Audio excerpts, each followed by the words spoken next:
Hello and welcome to Mike's Garage. If you've already subscribed to our channel, thank you very much. If you haven't, please do.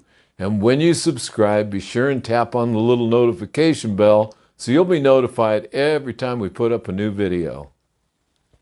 And if you want to like us, we appreciate that too. Okay, let's see. In our last video, I was putting a fuel line on this bike.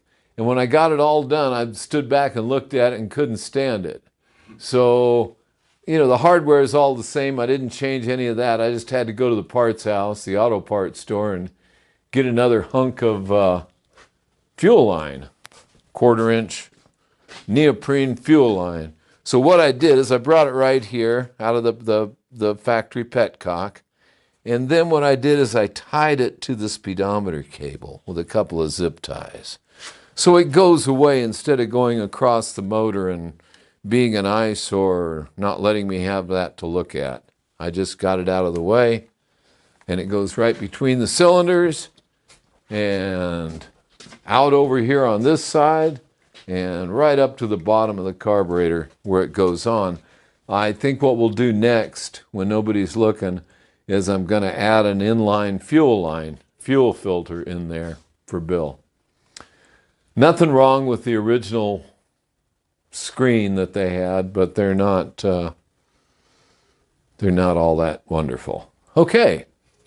Well, I didn't mean to badmouth them, but I mean, and the guys a lot of people love to run them just because they look original, and they're kind of trippy looking.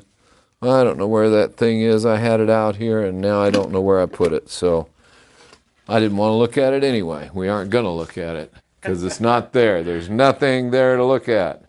Anyway, I like this line here. It pretty much goes out of the way and nice and neat.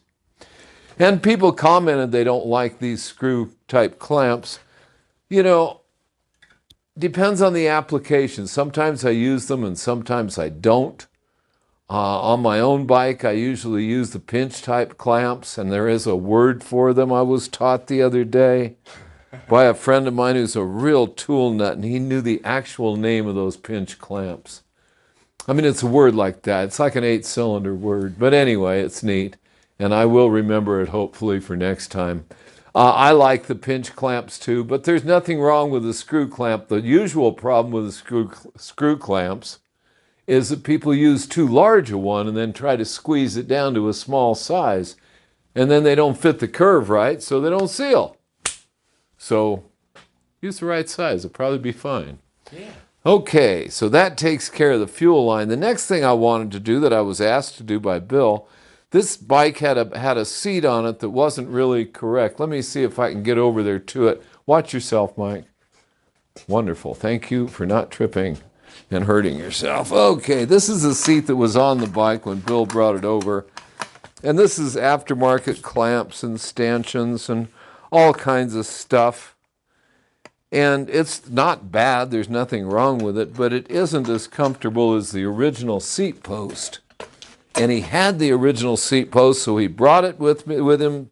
He brought the seat. He brought some stuff over and said, hey, put this on, would you? It's okay. So that's what I'm doing. So I have the seat post here, which I cleaned up. And it's like the rest of the bike. It has a lot of patina. It's not worn out, but I know what I wanted to do. I wanted to show this fuel line. This is what I replaced by putting in the neoprene line. This one went from the petcock down around the cylinder and all the way over into the fuel filter, and this is what we don't have on there anymore. Wouldn't that make the fuel hot? No, not really, but the problem with it is that unless they're really done right, they leak.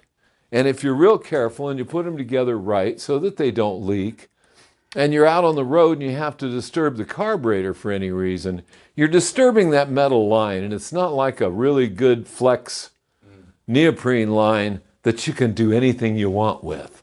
Or walk over to the parts house and buy another one while you're stopped at the gas station in the middle of nowhere. Not a big deal. And as much as I love original stuff, I love things that work even better. Okay, so I was talking about the seat post when I ran across that fuel line. Sorry about that. And to grease this seat post, there is a Zerk fitting in the frame. I don't know if you can see that in there. Let's see. I got it. Can you see it? It's right. I know. Get your finger out of the way. Okay. Okay, there's the Zerk fitting for lubing this post. And, you know, I put a grease gun on it and I pump grease through it so I know it works. But what I'm going to do right now is I'm going to put grease on this seat post. Now, I cleaned it up pretty good. I'm not restoring this thing, I'm just putting it together. But it's nice and clean now, or it was. Yeah. I tried for it. I know. Did I knock it down? I knocked it No, down. you didn't. Cameraman, no, I did it. No, he didn't. No, he didn't. But anyway, putting grease on it, you know, it gets a little water up from the bottom, and it can even get a little in the top and all that. So, you know, greasing these springs up does nothing but extend their life. And that's a good thing. So we're going to put the post in. This is what we got up there at the top.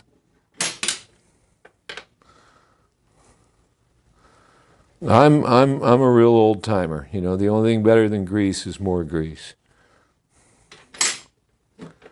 Or like Bowser used to say, grease for peace. I remember that. Sha-na-na.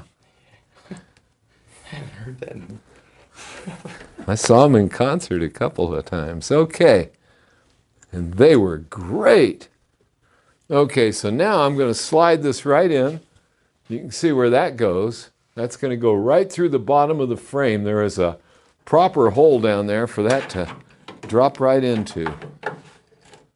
Ooh, look at that slide. Okay, now I'm going to put my finger down there and see if I can find it.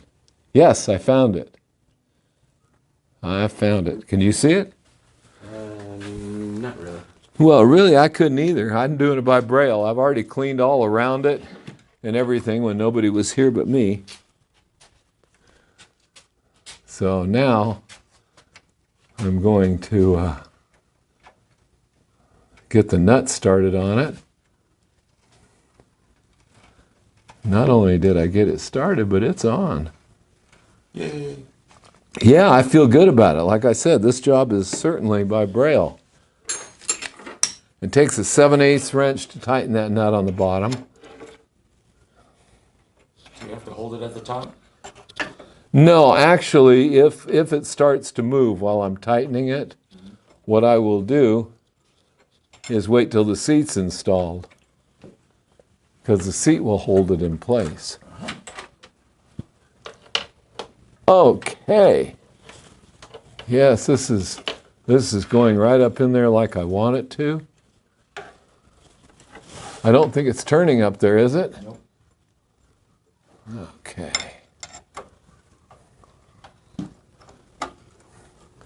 So we'll just get it tightened up here with a 7/8.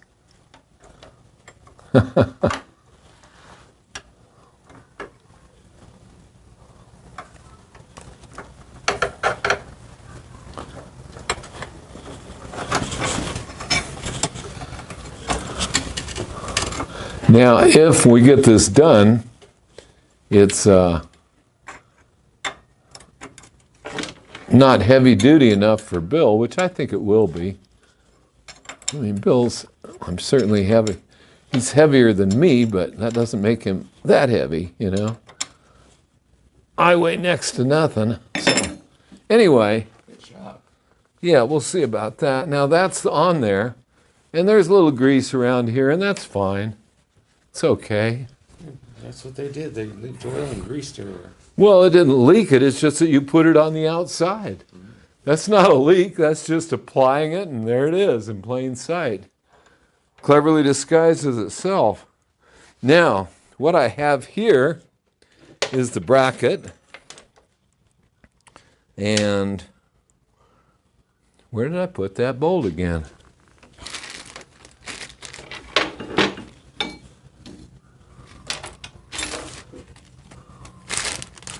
see it fall down with the... It's right here. You got it? Yeah, I got it. Okay. Now this is the original stuff that was on this bike, and if it looks a little battered and tired, and we'll call it patina. Yeah. It has... Character. Yeah, that's the ticket. Character, yeah. Okay, so now I'm going to ask my able-bodied assistant here, the art department. Hey, Fred. Hey, Fred. I talk about you all the time.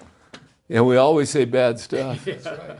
Okay, so what he's going to do, what I have done is I've taken these tanks very carefully loose so that I can put the pivot bolt on to the seat bracket. So what we're going to do is it's going to take me and Fred and all four of our hands to do this. But here it goes. So Fred, let's see, you want to get that out there like that. Can you see it?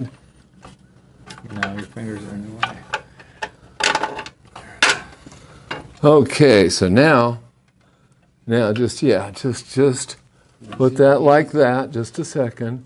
Easy. Let go, Fred. Okay? There we go. Well, no, I've got to get the nut in here. And so I have to turn it without the bolt turning.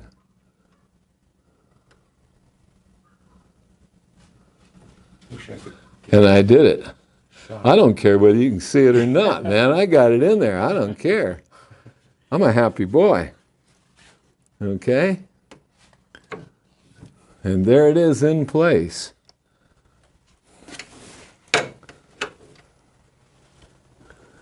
Yep.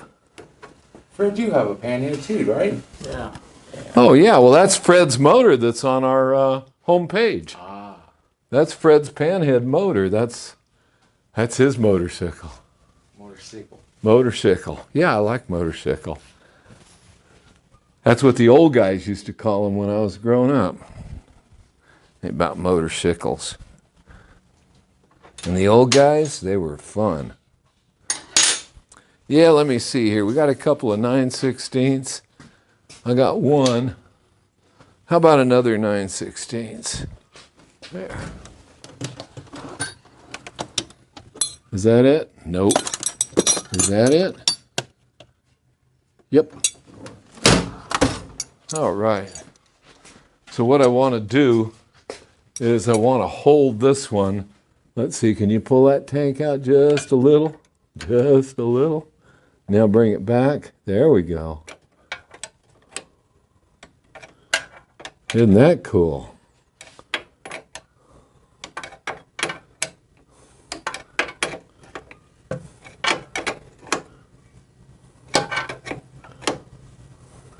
I didn't really want to pull the tanks off is what this amounted to. I think it had been a lot easier if I had. Okay, I just want to make sure that I'm not pinching that or something.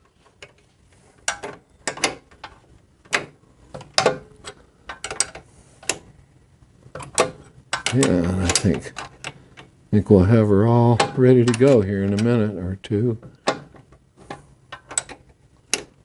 Wow.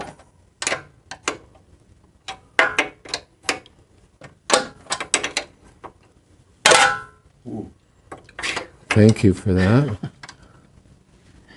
Okay, there it is. All right. Yeah, that's all right.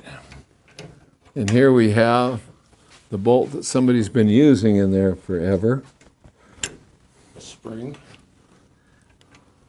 No, the bolt. Okay, so what we're going to do is we're going to put this right up in here. I'm going to put some grease on it first. Okay. All these joints, all these places are metal on metal, and lubing them is of the utmost importance. So there's that one on there, and we're going to put that right there through there. And then we're going to put this right here on it. Now this may not be an original part, but again, we call it patina. Character.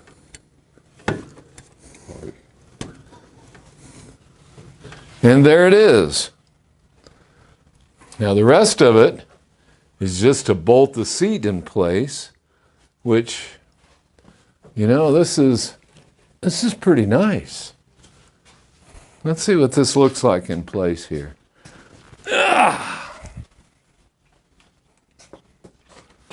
Let's see, I had a bolt for that. Don't know where it is. One in the seat, two in the seat. No, the bolt for the nose.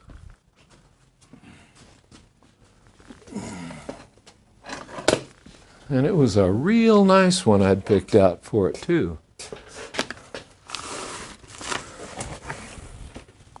And there it is, just like that. All right. This is not easy. This is the hardest part of the whole thing, believe it or not. I'm really getting that done without your help, Fred. Would have been just about impossible. Okay, so here, you want to show the inside of the seat here, Mike? Okay, there's the bolt.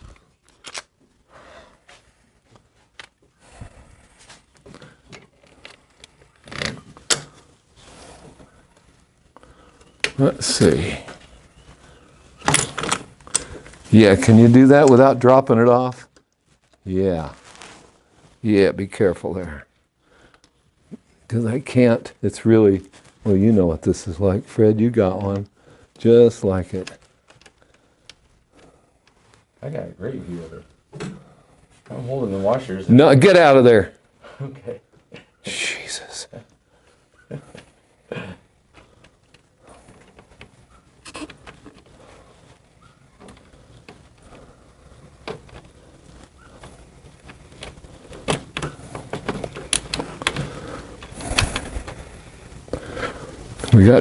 We got something going on here.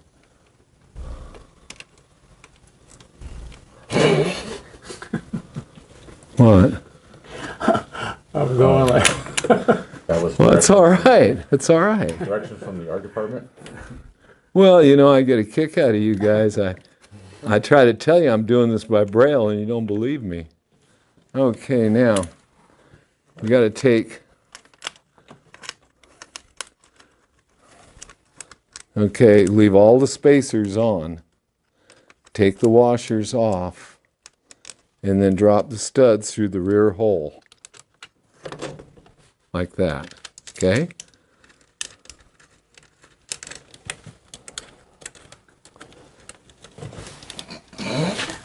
Again, directions from the art department. You know, you guys, with friends like you guys, who needs enemies? I'm just a dumb cameraman. I take over for anybody. Okay, it's all on there. It's all on there.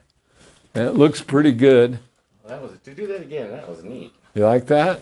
Yeah. Okay. Well, there it is. It's all hooked up. I mean, I need to tighten it all. I need to go back and tighten the tanks down.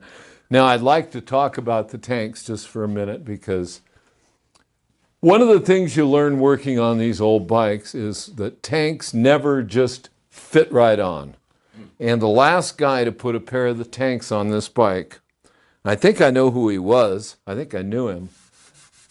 But let me tell you, he fitted them on absolutely perfectly. And what I mean by that is, when the tank goes on, it's supposed to sit flat. You can't rock it in place, because it goes on in three positions. You've got the bolt back here, you've got a bolt at the front and the middle up here, and you got one at the top here. So they've got 3 points they have to mount, so they need to fit perfectly flat onto the frame. You cannot tighten them into place. If you tighten them into place, that plus the vibration of the motor, and I'll guarantee you your gas tanks are going to crack. And believe me, after a few 100,000 miles, they're going to crack anyway. But let's not speed it up. Let's hold on to it and try to treat it right. And these were fit perfectly flush. They fit exact. I've seen a lot of bikes come in from other shops and they weren't, and the tanks were mounted horribly. These were mounted right. So whoever was taking care of this thing for Bill, or whoever was before Bill, this is like I said, a lot of patina, but it's a pretty sweet old bike. So let's see, in our next video, I think what we need to do is I'm going to put a new fork lock in, which is right here. You can see it's not in there right now. And I have a nice brand new one Bill got me for it. And he asked me if I'd put it in. And I think we'll do that in our next video. But now we've done the fuel line, we've done the seat. So I guess the next thing will be the fork lock and a couple other little goodies, and we can send it on its way down the road. Okay, now, our art department is present, and I hope everybody is aware he's the guy who did the t-shirts, okay? Yeah. He's the guy who does the t-shirts. He's the photographer that shoots the pictures for the t-shirts. Now, he's my friend, so naturally he did pictures of me. I can think of better subject material than pictures of me. I really like the pictures of the bikes. And we do have a beautiful baseball hat with embroidered. With an embroidered Pacific mic on it. And the easy way to get shirts or one of those wonderful baseball caps is to just go into our website, which is pacificmic.com. In the upper right-hand corner, it says T-shirt store. Tap on that and you can order shirts. So, I think that takes care of it for now. Like I said, next thing I think we're going to do is that fork lock. So until then, we'll see you out on the road.